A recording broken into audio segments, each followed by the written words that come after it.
ពុសងគាត់និយាយថាគេចិញ្ចឹមស្រីពីរបីនាក់គេនៅតែចិញ្ចឹមរស់រឿងអីបងចិញ្ចឹមតែប្រពន្ធមួយចិញ្ចឹមមិនរស់នេះគឺជាស្នាមជើងដែលចាយពេលពីជើងកវែងទៅវាកកិតតែពេលវាកកិតទៅវាស្នាមកជើងចាយនិយាយទៅវាជើងធ្វើការផុនចាយវាកវែងសូមជើងចាយក៏កវែងដែរប៉ុន្តែពេលខ្លះថាវាល្អចុះក្រោមទៅអញ្ចឹងតែពេលហាអាកពីជើងហ្នឹងវាកកិតនឹងអាសាច់ជើងយើងទៅធ្វើឲ្យជើងចាយហ្នឹងវាមានស្នាមហើយចាយក៏ប្រាប់ពូសុងថាណែបងឯងមើលឃើញហ៎ប្រពន្ធណាស្នាមជើងអស់ហើយឲ្យប្រពន្ធធ្វើការដល់ណាទៀតចាយក៏និយាយលេងមួយគាត់អញ្ចឹងណា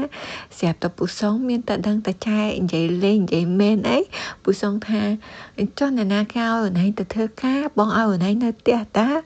អូនឯងស្មានតែអូនឯងម្នាក់ហ្នឹងបងចិញ្ចឹមមិនរស់មែនអូនឯងមើលគេចិញ្ចឹមស្រីពីរបីនាក់គេនៅតែចិញ្ចឹមរស់រឿងអីប្រពន្ធមួយបងចិញ្ចឹមមិនរស់បើបងចិញ្ចឹមប្រពន្ធមិនរស់ងាប់ហើយបងសុខចិត្ត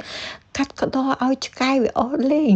សួរថាថៃបានកាត់ឲ្យឆ្កែអស់លេងពូសងថាអើមកពីវាស្អុយពេកវាមានស៊ី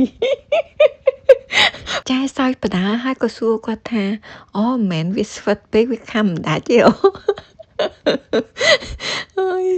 និយាយទៅពូសុងប៉ិនប្រៀបធៀបអើយប៉ិនប្រៀបធៀបសិតតែគេចិញ្ចឹមស្រី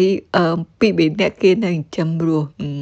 ហើយហាឡើងហៅកាត់ចោលហើយបើកាត់ចោលចែបានអីប្រើប្រាស់របស់ចែប្រើប្រាស់សោះណាហាឡើងគម្រាមហ្មងពូសុងហ្នឹងអត់បានទេ